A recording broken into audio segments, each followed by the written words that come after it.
آپ کو لوگ بتائیں گے جی ہمیں فلاں میری ماسی نے بلا لیا تھا، وہاں پر مجھے کے جانا پڑ گیا، مجھے 40ویں پہ جانا پڑ گیا، مجھے فلاں جگہ پر جانا پڑ گیا۔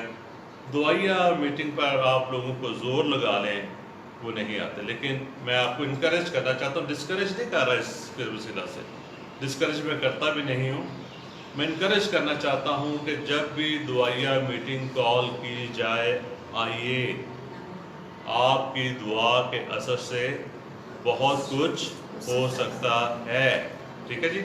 تو یہاں پر یسوع مسیح جہاں کہاں سے اترے ہیں؟ پہاڑ سے، اور پہاڑ پر وہ اکیلے تھے، دعا کرتے تھے نا، ہر رات کو جا کر وہ دعا کیا کرتے تھے، اور اس وقت جو ہے وہ اکیلے پہاڑ سے اترے تو بہت ساری بھیڑ ان کے پیچھے ہوگی۔ یہ ایک طرح کا گروہ ہے جس کا یسوع مسیح کے ساتھ ریلیشن تھا، کہ بھیڑ جو ہے وہ یسوع مسیح کے ساتھ ساتھ رہتی تھی، کیونکہ انہیں شفا کی ضرورت تھی، انہیں معجزات کی ضرورت تھی۔ اور پھر یہ بھی ہم دیکھتے ہیں کہ خدا یسوع مسیح روحوں کو نکالتے ہیں، اندھوں کو آنکھیں دیتے ہیں، مردوں کو جلاتے ہیں، اور بھوکوں کو کھانا بھی کھلاتے ہیں۔ اور ایک موقع پر مسیح نے کہہ بھی دیا کہ تم لوگ جو ہے وہ کھانے کے سبب سے، روٹیوں کے سبب سے میرے پیچھے آتے ہو۔ تو جہاں پر لوگوں کی نیڈ پوری نہیں ہوتی، لوگ چھوڑ دیتے ہیں۔ مثلا اگر کوئی شخص بیمار ہے، وہ آپ سے دعا کروانے آیا یا آپ کے چرچ میں دعا کروانے کے لیے آیا، اگر وہ ٹھیک نہیں ہوا، یا کوئی ایسا مسئلہ ہے کہ کوئی پرابلم اس کی سالو نہیں ہوئی، یا آپ اس کی مالی ضرورت کو پورا نہیں کر سکے، تو پھر ایک چرچ سے دوسرے چرچ جانے کی کوشش کرے گا، پھر وہ تیسرے چرچ جانے کی کوشش کرے گا، پھر وہ کوشش کرے گا کہ فلاں پادری شفا دے سکتا ہے۔ لیکن میں آپ کو بتانا چاہتا ہوں کوئی پادری شفا نہیں دے سکتا، شفا صرف یسوع دے سکتا ہے۔ کوئی پادری آپ کی مالی ضرورت کو پورا نہیں کر سکتا، صرف یسوع کر سکتا ہے۔ تو کچھ اس طرح کے تماشائی قسم کے لوگ تھے جن کا یسوع کے ساتھ یہ پہلا تعلق ہے، کہ کچھ تماشائی قسم کے لوگ تھے جن کا مسیح کے ساتھ ایک واجبی سا تعلق تھا، جو اپنی ضرورت کے لیے آتے تھے اور اس کے بعد وہ چلے جاتے تھے۔ کئی لوگ ایسے بھی تھے جن کو یسوع مسیح نے شفا دی، لیکن وہ یسوع مسیح کا نام تک نہیں جانتے تھے کہ اس کا نام کیا ہے، یہ شخص کون ہے، کہاں سے آیا ہے، کس جگہ رہتا ہے، انہیں اس کے بارے میں اس کا بایو ڈیٹا بھی معلوم نہیں تھا۔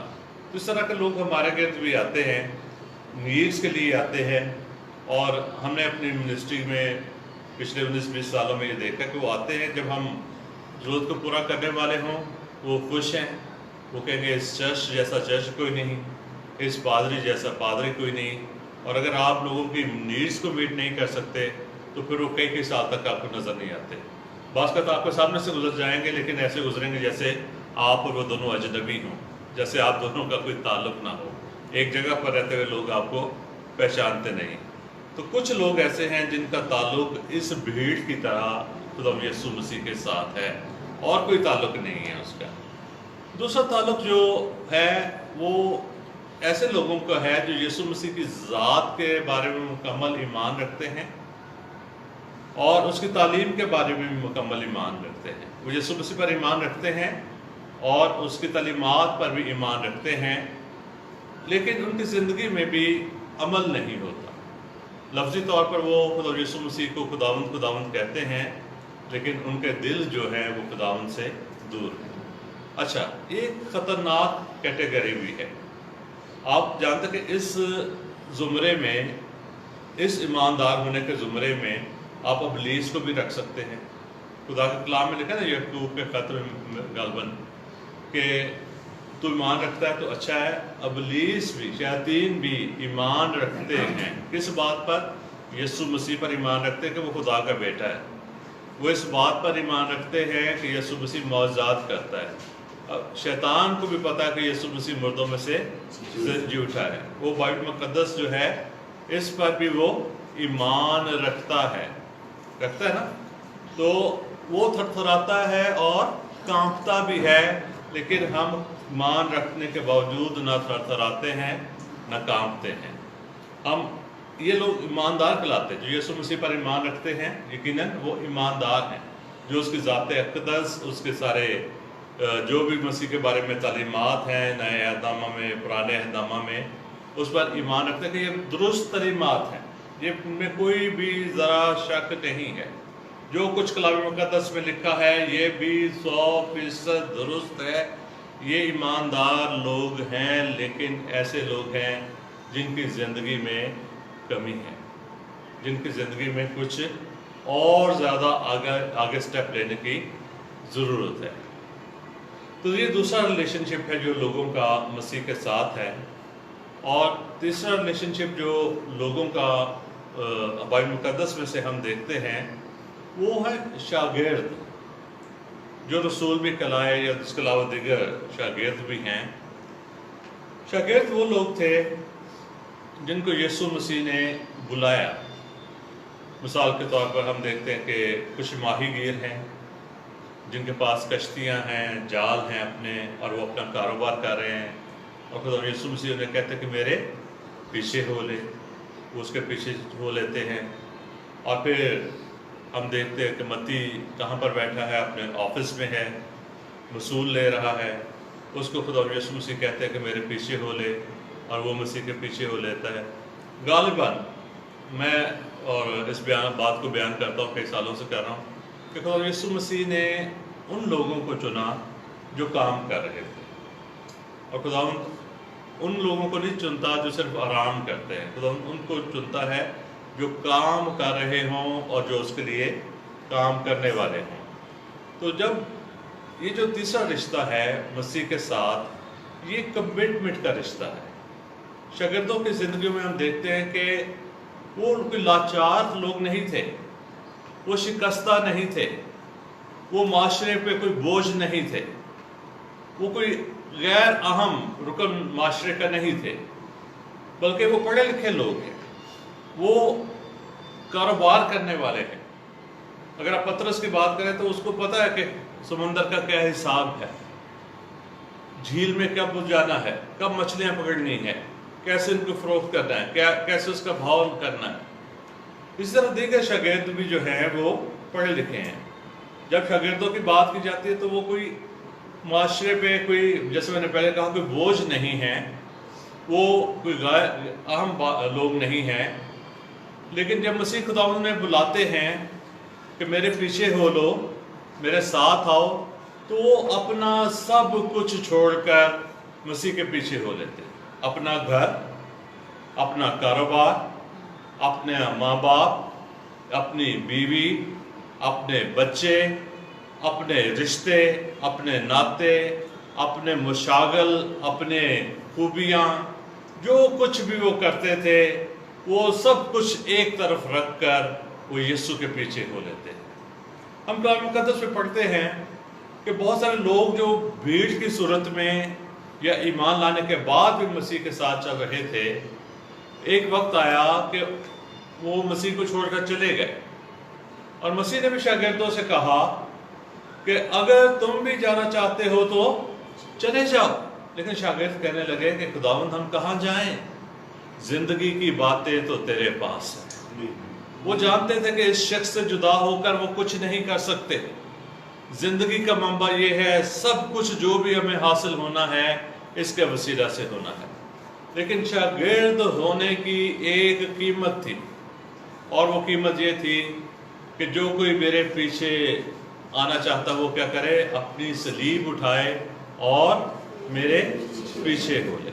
اور یہ صلیب جو ہے یہ ہر روز اٹھانا پڑتی ہے، ہر روز، سال میں ایک بار نہیں، 2 بار نہیں، 3 بار نہیں، یہ صلیب ہمیں روزمرہ کی بنیاد پر اٹھانا پڑتی ہے تاکہ ہم مسیح کے پیچھے چل سکیں۔ یہ ایک قیمت ہے جو ادا کرنی تھی۔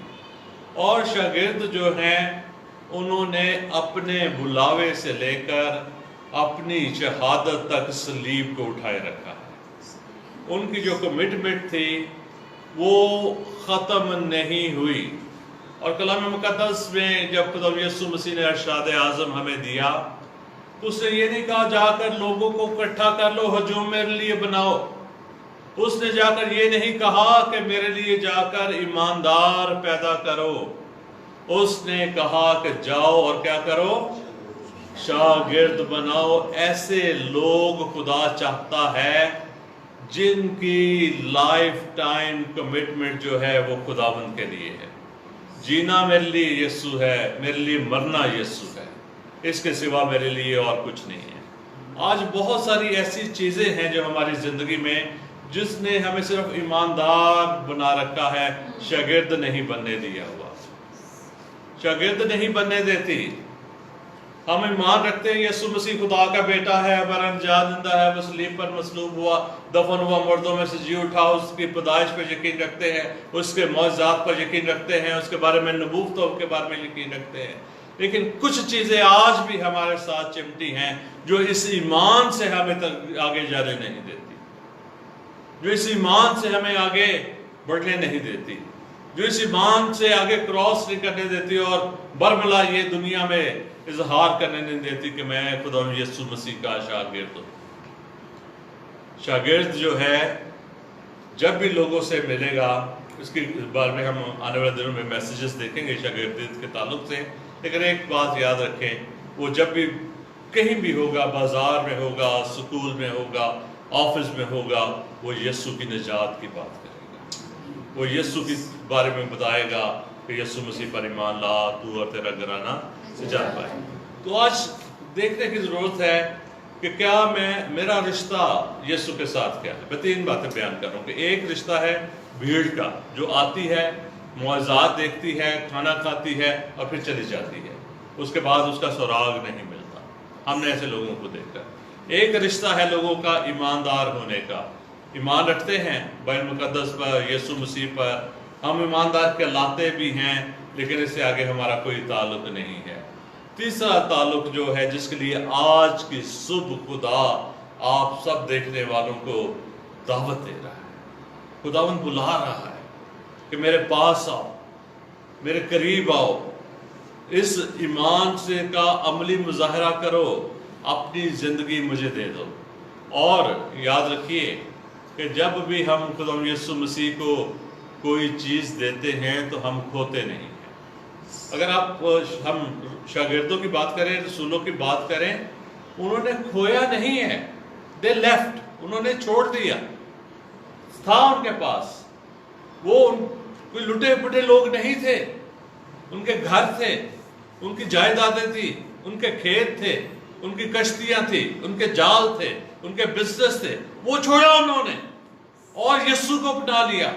اور کسی شاگرد نے سوال کیا کہ جو تیرے لیے ایسا کرتا اسے کیا ملے گا. اور خداوند نے کیا فرمایا کہ اسے آسمان پر ہمیشہ کی زندگی تو ملے گی, لیکن یہاں بھی اسے 100% ملے گی. ایسے ہی نا, یہاں بھی وہ کھوئے گا نہیں, یہاں پر بھی وہ پالے گا. تو ایک سٹیپ آگے بڑھیں. دیکھیں کون سی چیز آپ کو مسیح کا شاگرد بننے سے روکتی ہے.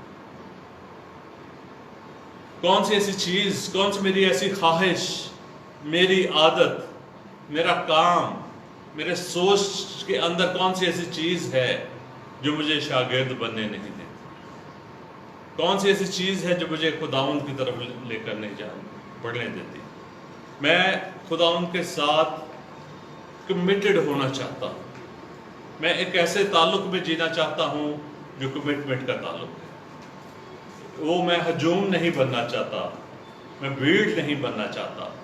مجھے جب اس کی پہچان ہو گئی ہے تو میں صرف ایک ایماندار نہیں کہلانا چاہتا, میں شاگرد بننا چاہتا ہوں. بننا چاہتے ہیں؟ میں شاگرد بننا چاہتا ہوں, میں اس کی پیروی کرنا چاہتا ہوں, میں اپنی سلیب اٹھانا چاہتا ہوں. اور سلیب اٹھانے کا مطلب کیا ہے؟ اپنی خواہشات کو قربان کرنا. یہ نہیں کہ آپ نے کوئی لکڑی کی سلیب بنوا لینی ہے مسیح کی طرح, وہ آپ نے بازار میں اٹھا کر اس پہ نہیں ہے.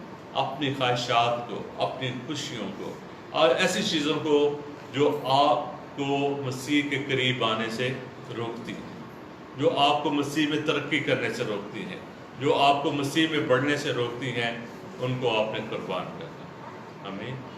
اور یہ دعا کریں خدا کے حضور, اپنے دل خدا کے حضور لے لیں.